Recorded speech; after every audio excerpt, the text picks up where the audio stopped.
Hello, everyone, and welcome to the Coming Home Gathering, where we are here to discuss and remember how to come home to our hearts amid so much dynamic change taking place on our planet, what this idea of coming home even means, unlocking ancient and cosmic wisdom within, and creating a new path forward in our reality from this place of coming home. I am your host, Emily Britton. I'm the founder of Earthkeeper Healing. It's my great joy and honor to be here with all of you and to welcome our next speaker, Viola Rose. Viola, thank you for being here with us. Yeah, I'm excited to be here today. Thank you. I'm excited to have you here and to explore our heart consciousness, awakening our illuminated heart. And before we get into our conversation, I want to introduce you first to everyone. So, for those who might be new to Viola, she is a transformational sound artist and spiritual healer known for her eclectic sound healing sessions that incorporate various instruments such as the gongs, drums, singing bowls, and her own voice. She has been facilitating sound healing events since 2014 and also teaches workshops on heart-based meditations and ascension. Viola is a certified teacher of Drunvalo Melchizedek's workshops called Awakening the Illuminated Heart, and she continues to work in close collaboration with Drunvalo, including her own support of his recent book, Volume 3, The Ancient Secret of the Flower of Life. So I'm very excited to explore that. And also, your work so much speaks to this idea of coming home. So I knew it was essential to bring you into this conversation. And I'm just honored and delighted that you're here. And I want to first begin with the big question that might lead into everything else of what does this idea of coming home mean to you? That's a great question. So, coming home, I think of coming home as almost like a breath and a daily practice that is something that is bigger and all-encompassing, but it distills down to simply breathing into my heart and orienting my awareness here in my sacred heart space. And when I'm aware of this space and I'm breathing from here, I feel home. So it's quite simple. It's very simple, and yet it's everything for me. And that is what home feels like. So it doesn't matter what's going on externally or where I am. If I'm breathing and resonating and orienting from my heart, I'm home. Mm, so beautifully said and so simple. It's funny, some of the speakers, it's like we could go on and on and on because it's everything, and it's actually so simple. It's so simple. Mm. It does inform everything, it leads to everything, and yet at its core, it's, yeah, a breath. Hmm. Yeah. And in I that, find it, approachable, approachable for anyone as a tool. yes, yes, yes. And actually, I've been asked this question many years ago, actually. And for me, it was with the breath, and it was that special moment in the breath. It's not actually when you're breathing in or out. It's like this infinite limbo between both. I don't know if that feels true to you too. I feel it for myself. I think I feel it mostly on the inhale. And Mm, I'm aware of what you're talking about, that still point in between the inhale and exhale where there's no action happening and you're just in the spaciousness that is infinite moment. However, when I'm breathing in, I feel the filling in my heart and it really anchors me there. So I would yeah. include that as well. Yeah, I can feel that too, even when you're saying that. I love that. I want to ask you a little bit of what is your journey with your heart? How did you begin working with your heart, and were you always able to connect in and anchor into your heart? Yeah. I facilitate a workshop, right, for Drunvalo Melchizedek called Awakening the Illuminated Heart. And my journey to facilitating that work is also the same answer to your question of how did I kind of really come to be in this place of heart-centered living. And I definitely went through a journey with it. In my 20s, I was a spiritual renunciate, living in ashrams in India and seeking spiritual awakening. And life came and went from that focus. And in 2011, I was living in Portland, Oregon, and Fukushima happened, actually. And when Fukushima happened, something stirred in me where it was just like, oh, there's stuff going on our planet. You need to prepare. that was like the guidance I had. So I actually took it on the surface level first, which meant I'm going to become a prepper. I'm going to stock food and water. I'm going to be prepared for like whatever's coming in our life. And that only lasted a couple months until I took the question deeper. And I suddenly realized there's actually nothing I need to do to prepare for whatever's coming in our life except for getting into my heart. That became a completely like clear download. So then I was like, okay, I really need to get into my heart. And like I said, I had spent my 20s, living in ashrams and doing different spiritual practices. So I had a whole, couple decades of experience to pull off, but I knew I didn't have it yet. And so I was actually doing research on it, talking to people like, well, how do you get into your heart? A little bit kind of like what you're doing with the summit, right? I just kind of did it casually. And one friend recommended to me a book by Drumbelow Melchizedek called Living in the Heart.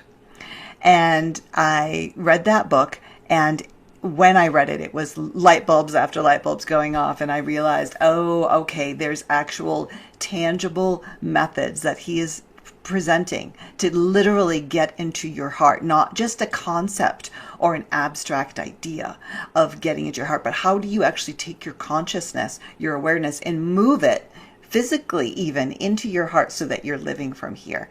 And when I started to practice that, very simple techniques and meditations, that's when I really feel like I started to live more in my heart than in my mind. And we can get much more in depth with what that means, in our talk here today. Super exciting. And I love what you were sharing about, initially what kind of stirred you was what was happening with Fukushima. And like, it was scary. And maybe you're like, this is it. I need to get ready and prepare. And I honestly think that speaks to perhaps where we are right now again Yeah. as a planet, that I think some of us are starting to feel like we need to start to prep and we need to get ready for whatever's happening. And I love, you responded first on a physical level, and many of us might feel like we need to respond on a physical level to what's happening right now on our planet, but that you arrived at this realization that really it's the heart that we need to prepare for all these changes, and it's our heart that's going to lead us through these times. So I think that's very relevant part of your story to this conversation. And I do want to get into more of that awakening the illuminated heart in your work with Drumbelow and getting out of our heads and into our hearts. Let's start first with, why does that feel so important right now? I think it is very important because the mind runs on data, fear, stress, information, and static. And so if we are living in our mind, we are not going to be relaxed. And, ideas aren't necessarily relaxing and peaceful. Ideas are not centering. They are like, they stimulate things, they get things going. And I feel like if we are in our heart and we're living from here, there is an inherent relaxation that can take place that allows us to meet life where it is at any moment. I think that's why I had that guidance. Like, the only thing I have to do to prepare is get into my heart. If I'm truly in my heart, I will respond in a fluid and relaxed way to whatever's coming and be able to meet it without drama, without stress, without fear, and without story. The mind is stories. There's not stories in the heart. It's just presence. And so I think that is a big reason. So of course it's a love-centered space to be in, but it's also relaxed and present. Mm. Can you speak more to, why is that? Why do our hearts ground us and bring us back to stillness and peace? Okay, so this is really fun, and this is one of my favorite things to talk about, is the mind is based in duality. So, we are living in the third dimension, and this is a dualistic realm. Everything here is in duality, right? There's good and bad, there's positive and negative, there's male, female, there's electric and magnetic, like everything is polarized here. And we can see that, of course, with peace and war and all the thing. Like, it's a roller coaster, but almost like by design or whatever. This is a dualistic realm. And so the mind is a tool for this duality. And the mind is also built in duality. Like the mind has a left side and it has a right side separated by the corpus callosum. So there is duality even within our own mind. And so because of that, it's a great task doer to confront this or to navigate this dualistic world. It'll help us balance our checkbook, things like that. Sometimes make decisions. Should I go this way or that way? What's going to serve, the most peaceful outcome? And so because it's a task doer and because it is also a tool that is part of this third dimensional construct, it's like the mind is of the body and the body is of the 3D. So here we are using that tool. Now the heart is not based in duality. The heart is almost like you could call it a portal into more like the truth of who we are, which is beyond this dualistic third dimensional realm. And I think if you've ever had an experience of truly going into your heart, you naturally find peace and stillness and non-duality, where there's only love. There's not love and some judgment, love and some fear. There's just love in the heart. And so that is a place of unity consciousness. So if we are going about our day and we are oriented in our mind, then we're going to be oriented in duality. So if we also have the idea that we're not our body, but we are a spirit inhabiting our body. Now I use the term spirit because we've got to call it something, but there's some essence of us that is deeper than this physical body. And when we get those experiences of it, right, we feel that connection to something bigger, something almost holy within ourselves. And so that essence is what is inhabiting this body. And most people are trained from a very young age to where are they going to inhabit the body? They're going to inhabit it in the mind. Because the schooling that we go through, like logic, don't be in your imagination, don't be in your creativity, don't be in your emotions, stop that and get back to logic. Like that's what our society is sort of based on, is logic. If we don't function in a logical way, we're considered insane, right? So logic is very important and it orients us right back there. So if you ask people, okay, you're not your body, but you're a spirit inhabiting your body, where are you? Most people will say, oh, I'm here. I'm located in my brain, because we talk from here, we see from here, we think, and we're taught that thinking actually happens here. And so most people have an orientation there. So if we're going about our day and we're oriented in the brain, then we are going to be vibrating at that frequency and creating an environment around us that is based in the duality of the brain. Because on some level, we've probably all had the experience that this reality is malleable. It responds to us. It just does. It responds to our intentions, our vibration. We are on some level co-creating or even creating, depending upon who you listen to, this reality. So if we're in our mind, we're going to create a reality that is based in duality. If we're in our heart, we can actually anchor our spirit center, move it from the mind to the heart. And now we're anchored in unity consciousness. So the reality that we create around us is not going to be based in duality. It's actually going to be based in the unity of the consciousness of the heart. So life can go from being a roller coaster, where we have some good, we have some bad, we have the ups and the downs. I mean, it's still going to be there to some degree because we're in 3D, but life starts to become more like a river of grace. And that, to me, is why, in answer to your question, why it is important to live from the heart rather than the mind. That's wonderful and beautiful. And I totally understand that river that you're talking about. I'm finding myself there at times, and then other times I'm back in that duality roller coaster that you are describing too. And I think many of us are, we ebb and flow perhaps between the two the more we work on our hearts.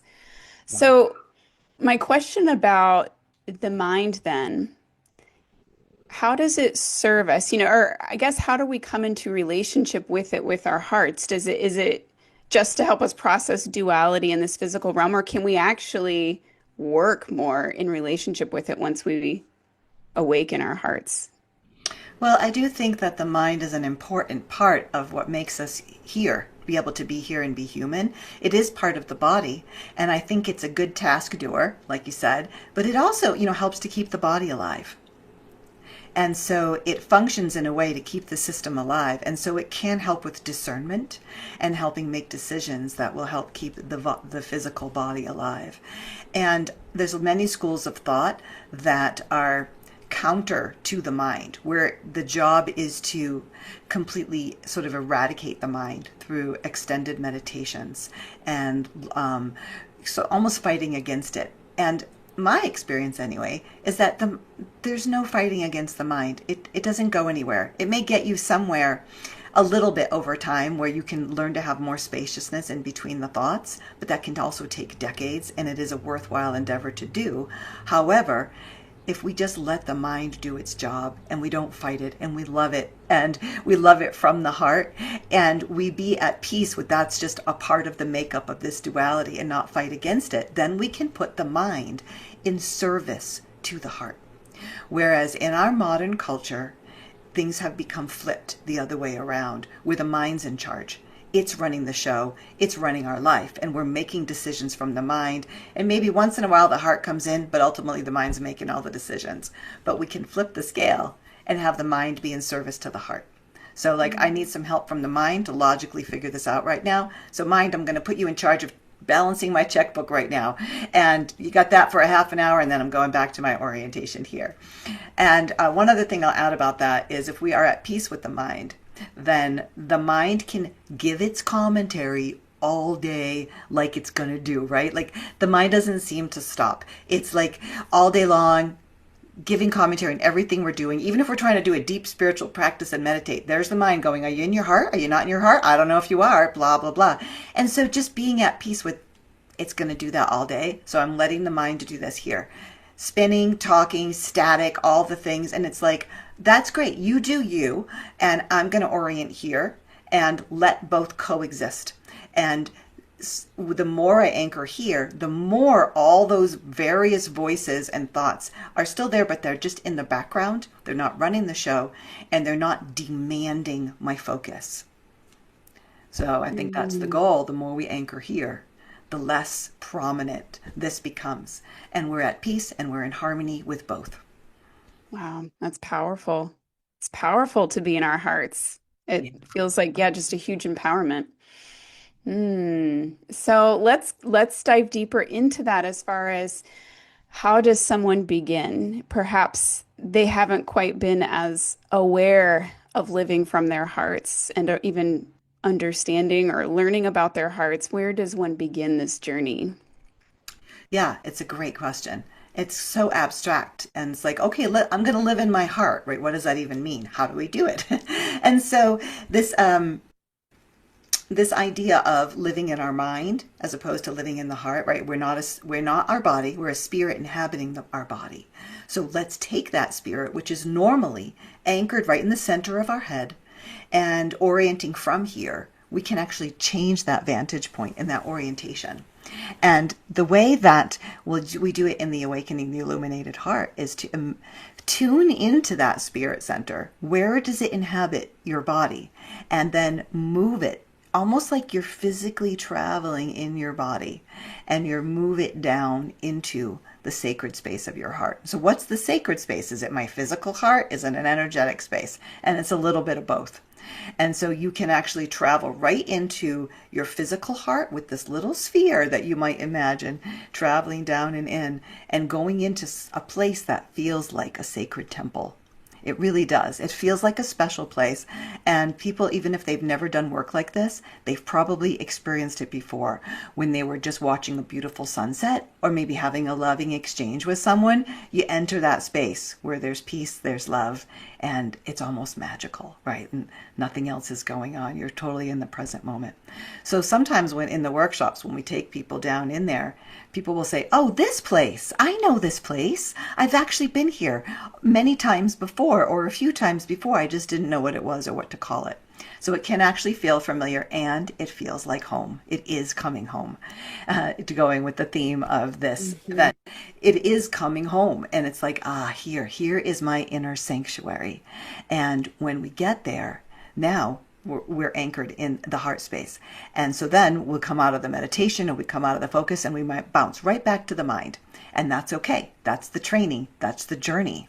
And we start to do this more and more. And we keep doing this practice maybe every day in the morning. You set yourself up in the first part of the day where you get into your heart space and anchor here. I'm going to live my life from here today. The more you do that, the more it starts to become normal, and you find yourself living from the heart more than the mind. And now it starts to stand out when you're actually in your mind, and you come and catch yourself when you're out in the world being stressed out in traffic or something, and you're like, oh wait, I'm so not in my heart right now, oh my gosh, and then I just come back. So when you set up camp in the heart, then you can keep coming back to base camp, back to home base repeatedly throughout the day. And this is when the scales start to flip, where you're starting to live more in your heart than in your mind. And then your reality of the experience in the external around you starts to shift because you're not as much on the roller coaster and you're not creating a dualistic experience. People can become addicted to the dualistic experience and think that's what's exciting, or that the dramas of life or things like that are what it's supposed to be. And yet, really, when you start to kind of find the peace within the heart, those dramas of the mind and the stresses and whatever's become less and less appealing as you touch that still lake of the home base of the heart. Mm. I love the way you described all of that.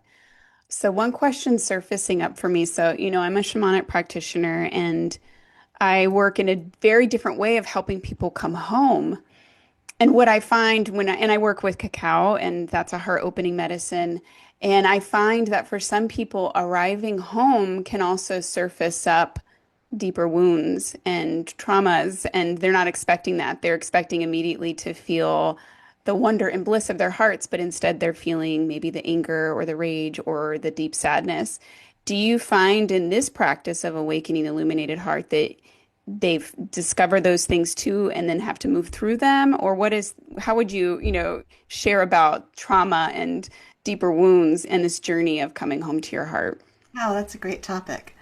My understanding is that the traumas are not in the sacred space of the heart. The sacred space of a heart is a place of unity consciousness and peace and love. That the traumas are actually on the outside of it. And they're what keeps a person from getting into the heart. And so when a person is learning to travel down and go into the heart, the traumas that were too painful to feel in the heart when they happened, it would have just almost sometimes destroyed us. So rather than feel them in the heart, we store them on the outside of the heart, like little boulders, little rocks on the outside of the heart. So then we try to go down into the heart and we bump up against the trauma. So the traumas actually have to be cleared and worked through in order to get into the heart, but not all of them. All we have to do is carve a little bit of a pathway, just enough of a pathway to be able to get in. And sometimes when we bump up against those traumas, it's too much and we can't go in. So we have to then breathe with it. We have to sometimes actually work with a healer or work with a therapist to unpack these traumas, to clear them. And sometimes the traumas are actually old information that don't even carry a charge anymore. They're just there. They're outdated. They're not even really limiting our life, but we never processed them. We forgot about them over the decades. We've cleared the patterns that promote them, but we have to actually just experience that trauma. So if you can actually, if it's not overwhelming enough and a person can move through the trauma, breathe through it and get into the heart, normally what will happen is the trauma will dissolve, because it's actually been had light shone on it, and that's all it takes. So even in the workshop that I do, the Awakening the Illuminated Heart, we do have somewhat of a shamanic healing ceremony to help people clear the traumas that are around the heart that can block them from getting in, so that we can then go in. And if a person is unable to clear something there, then I usually recommend that they work with someone to unpack it and understand it. Once a person gets into the heart, even if they still have other trauma, but they cleared enough of a pathway to get in, now that you're in the unity consciousness of the heart, it carries a vibration that affects everything. We've touched that still point of unity, so things start to melt. Self-love starts to come in, and love for our past and love for the stories that does start to organically and peacefully dissolve these traumas that we might be carrying. So Mm. that's the answer. We just have to get in, carve enough of a pathway to get in, and everything will start to resolve itself. And sometimes we Mm. might need support. Oh, beautifully explained. And it actually makes me feel emotional when you talk about it because I find that's part of my path is helping people come home in my own shamanic way. But I just feel so passionately about it and the way you described it. It's like there is a way home. Like even with the traumas that we might have experienced, whether it's this life or a past life, there's a way home. And like just there's even if you can make a little path, like it's just beautiful to me. And I was getting full chills because it just is so powerful and so needed at this time because I find so many people that I work with, they have a lot of barriers to accessing their heart and they don't even know it's so foreign to them. And so I'm glad that you explained that to us. Thank you. Yeah, it is so foreign, isn't it, to a lot of people? I think because the heart is subtle energy. It is subtle in the heart. It's not bold and brash like the mind and logic and the external are working. So it is a subtle realm that most people haven't even considered or thought to explore because of the subtle nature of it. Yeah. Yeah, the subtle nature of the heart. So when you talk about the unity consciousness and the heart as a portal, what is it a portal to? Hmm. Another good question. So there is something here with us in this third dimensional realm, which we could call the great mystery. Ultimately, we're living in a mystery. We don't know where we are, why we're here, why we came into this life, and where we're going. There's tons of schools of thoughts and religions that have given us answers for a long time, and they're all different. So, what do you do with all that? For me, I just know that I'm living in a mystery. But I can feel that mystery, and I can feel its potency and its benevolent nature when I get into those spaces in my heart. What is the heart a portal to? Well, it's a portal to what's more real than what's going on out here. What's going on out here is definitely a reality that we can see, feel, sense, but is it real? And is there something else here that is more truthful to reality? And everything that's going on out here is almost like a distraction from what's right in front of our face. What's right in front of our face and accessed through the portal of the heart is the great mystery that we are living in. We are living in a mystery. We don't know where we are. We don't know why we're here. We don't know where we're going. And religions and all kinds of paths have given us speculation and answers, but really, it's a mystery. So to keep it simple, right, it's just a mystery that we're in. However, the mystery is knowable and it is accessible. And even if we don't have words for it or have ability to just define it, the pathway home leads us there. And the portal of the heart leads us there. It's right in front of our face. And the mind, like I was saying earlier, all the time broadcasting thoughts, these things, it's almost like a frequency jammer to keep us distracted and focused on this 3D when really what's right in front of our face and what's right in our heart is the truth of who we are and what's real. It can't really give it a name, but it can be known and accessed, and it feels so much more like home than what's going on here. That, Yes. I think, the portal to the heart leads to somehow the truth. Mm, yeah. And you addressed it a little bit with like our mind being a frequency jammer, but why do you think, and maybe this is a hard question to answer without getting too on the fringes of alternative thoughts, but why do you think it's so hard for us to listen to that great mystery and to give it validity? Or why is our mind so almost pulling us away from that? And our society is pulling us away from that. I don't know if that's an answer that you can give or not, but Yeah, there's, a couple different ways to look at that. Is it by design? Is it intentional? Or is it just the way duality manifests itself?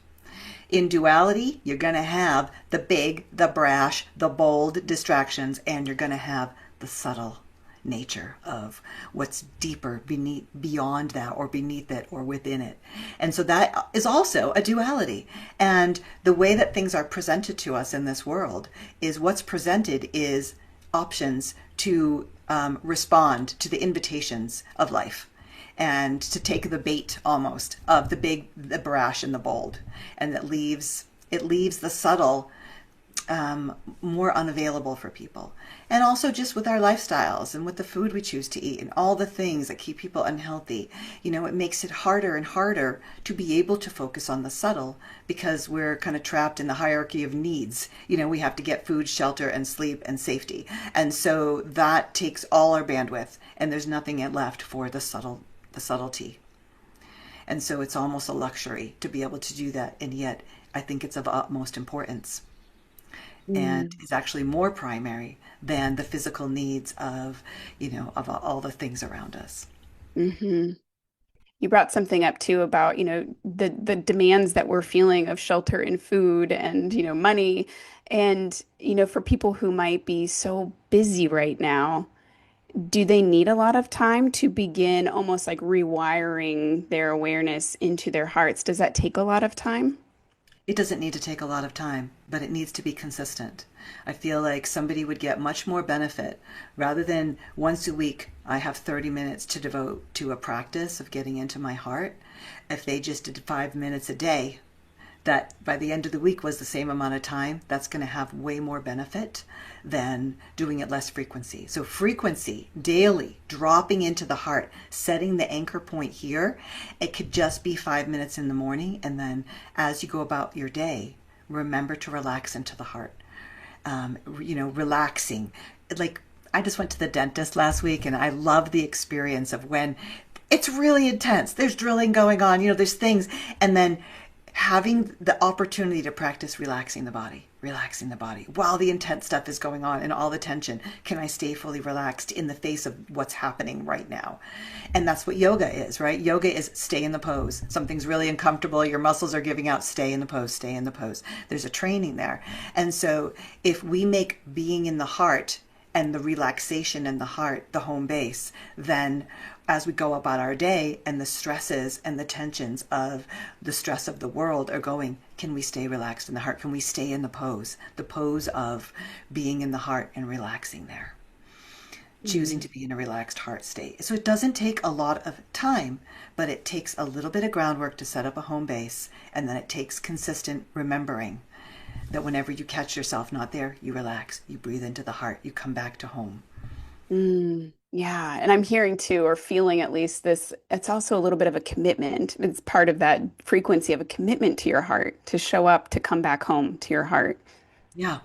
Mm, Yeah, beautiful. somebody might want to have reminders, a little bracelet that they customize make that just says, return home to the heart, or a little cues in their car or their mirror, just breathe into your heart. I have on my phone, the little home screen that you can have, I have a little question, how's my breathing?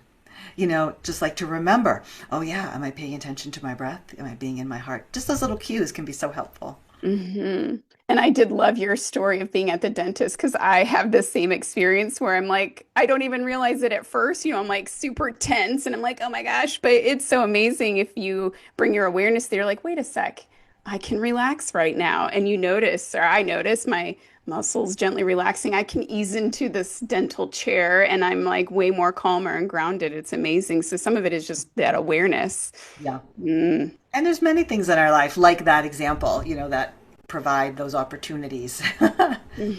yes. So, shifting a little bit to the work you're doing with Drumbelow, I mean, I think it's very much overlaps, with Awakening the Illuminated Heart. That is his workshop, but I know he has a recent book, the third volume of Awakening the Illuminated Heart. Can you speak to that? What can you speak of that book and what wisdom is shared there? Sure. So the book is in The Ancient Secret of the Flower of Life, Volume 3. So back in the 90s, Drumbelow put out The Ancient Secret of the Flower of Life, Volumes 1 and 2. And then he put out a few other books, including the Living in the Heart book that we referenced earlier. And then he just came out with, and I have it right here, it's just this beautiful, beautiful green and hmm gold. Ah, it's so pretty.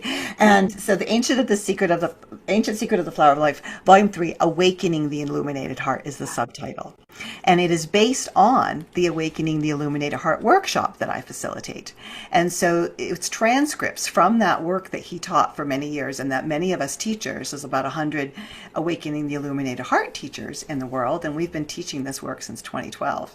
And so they took that and made it into a book, and then Drumbelow added some new stuff and some updates. So in a lot of ways, it's a study companion to the workshop, and it's a beautiful book. It's all in full color. Like there's Oh, just wow.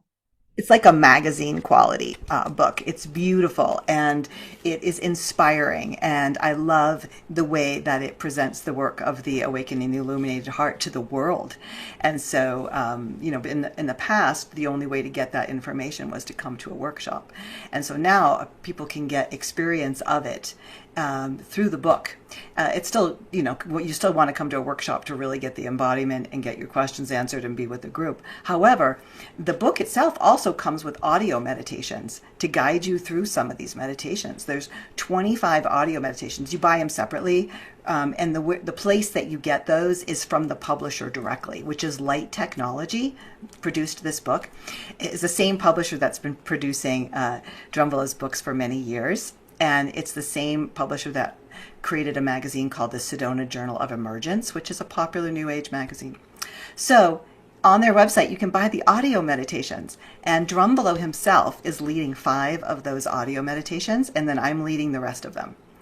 And so we went into the recording studio together and recorded these audio meditations to help people have a real experience of some of the information in this book. So it's beautiful, and it's about getting out of the duality of the mind and into the unity of the heart, and a lot of things that we've been talking about here, plus a lot more. There's a lot more metaphysical concepts, talking about the Merkaba, the light body, talking about the beams of light, your psychic antennas, talking about connecting to your higher self, your still, deep, small voice within, and the deeper truth of who you are. All kinds of things like that. So it's a fun ride. I recommend it. Now, I know I saw one of your videos not too long ago, speaking of, volumes one, volumes two, and now this volume three, that now Drumvalo is kind of guiding everyone just to go to volume three as far as his guidance in coming home to our hearts and awakening that. Is this true? Did I misspeak there? I don't think I would word it in that way. Okay. The other books, the Flower of Life books, are fascinating, and Yeah. there is amazing information in there. And Hmm. especially if a person has a more logical mind and they really want like sacred geometry and numbers and data, it's fascinating. But if a person really just wants to go into their heart and they're more like intuitively minded, the Living in the Heart book, this new book here can really take you there. And I think the one thing that is different is in the first 2 volumes of the Flower of Life books, he was talking about a way of activating the Merkaba, which is an outdated way. So the new way is now that is in the workshop is in this book because we've evolved. And so the ways to do this have evolved. So that's the part I think you were thinking of. That is probably what I was picking up on. Now, real quickly, for anyone who might not be familiar with the Merkaba, if you can quickly just surmise what is the Merkaba? Sure. So this is a word that you find in ancient scripture and you find in different teachings around the world. Merkaba, or in Jewish mysticism, they'll call it Merkava with a V. And it can translate to chariot or vehicle or light body. And your light body is a little bit more who we are. We're not these physical flesh suits, right? And so your light body is functioning at a higher vibration. And it is what allows a person to travel interdimensionally. So what that means is, depending upon where a person is at with their languaging, it just means that when we die, we're not necessarily limited to this level of density. This is a dense realm, and if we are just this physical body, when we die, then we are recycled back, according to Drumbelow, and we just start life here again, and we go through the reincarnation loop over and over. But if you can activate more the true essence of who you are, your light body, that we are these beings of light, now we have an imprint within our structure that is of a higher vibration, so that when we die or pass on in some way, whether it's ascension or a planetary ascension or just the end of our life, we will be functioning at a higher frequency that will allow us to go on to the next levels of existence. And that in order to have the ability to go to the next levels of existence, we have to be carrying a vibration that matches that. If we just carry this, we stay here. If we carry that truer nature of who we are, we resonate and are able to go. So that is the purpose of Drumbelow bringing the information for the Merkaba here to the world, to help people have choice and be free. Mm. And, again, for people who might be new to this work, how is Drumbelow receiving this information, this wisdom? So Drenvelo is a really interesting person, and I do get to spend a lot of time with him. And he's unlike anyone that I know, and he definitely is special and galactic. And he doesn't have the forgetfulness that we have of who we are and why we came in here. He's seeing a bigger picture. He's tapped into truth beyond this dimension. So he's getting some information directly. And because his veils are thinner in that way, he's also tapped into his team on the energetic and other frequency levels. And so he is in contact with beings like Thoth or Machiavinda Melchizedek, or beings like this that he's getting teaching and direction from, and his own angels, his own higher self, and his own explorations and wisdom. So he puts it together and from many different sources in that way. And he feels like he's here on assignment to bring the teaching of the Merkaba to help humanity kind of take itself to the next levels. And so he gets given that information. He's Mm. a really interesting character, and my experience of him is that he's more in his heart and more pure and innocent than anyone I've ever met. And um, people know it. People love him. People, when they meet him or they see his videos, he carries an essence that sometimes people don't believe his words or they think it's far out, and yet they still feel his essence.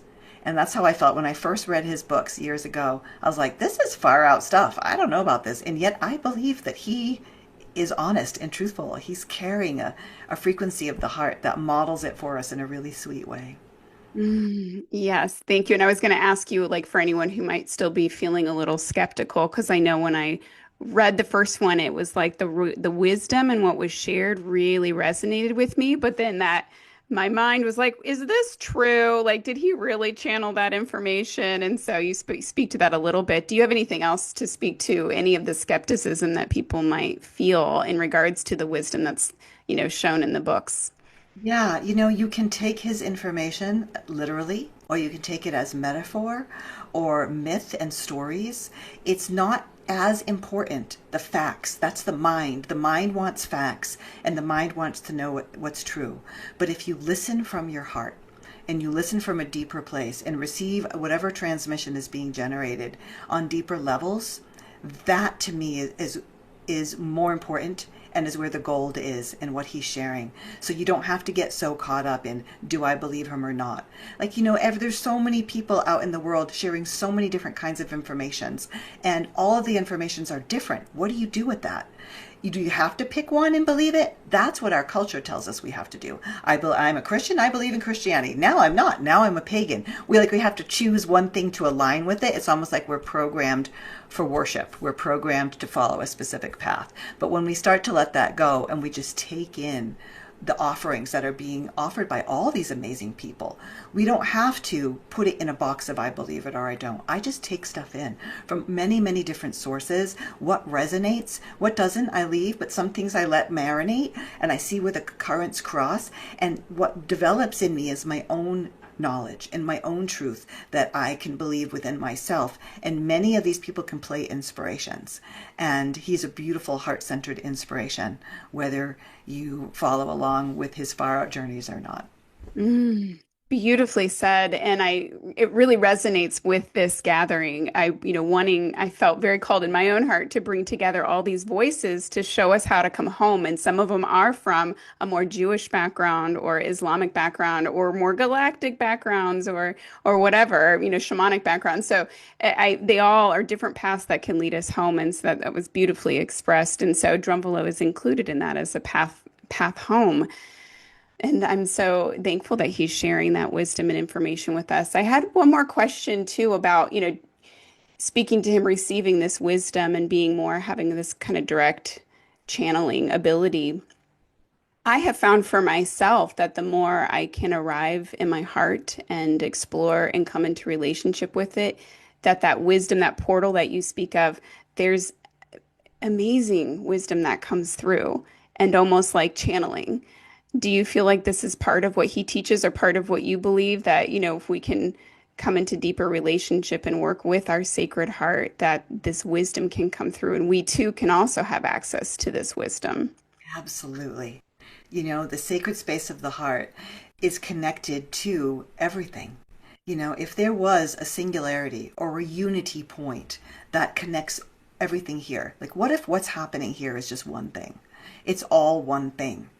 And it's all manifesting in all these different ways. But really, there's one thing. Where do we access that one thing? It's in the heart.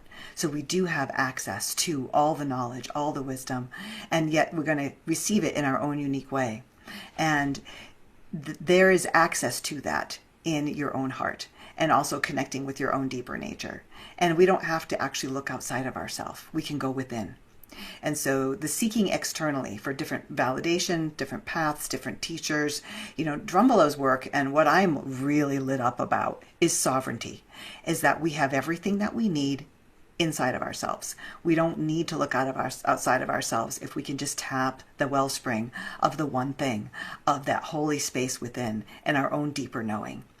And so you could call it channeling. However, there's, you know, stuff around that because people will sometimes think that they're channeling other beings, which I something I personally don't do. It's like me, my higher self, source, direct line, you know, because it's a lot of smoke and mirrors out there. So Mhm.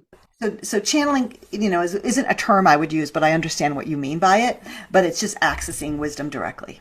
Yeah, that's what it is. And it's your own wisdom that we have a birthright to because we are a part of the one thing.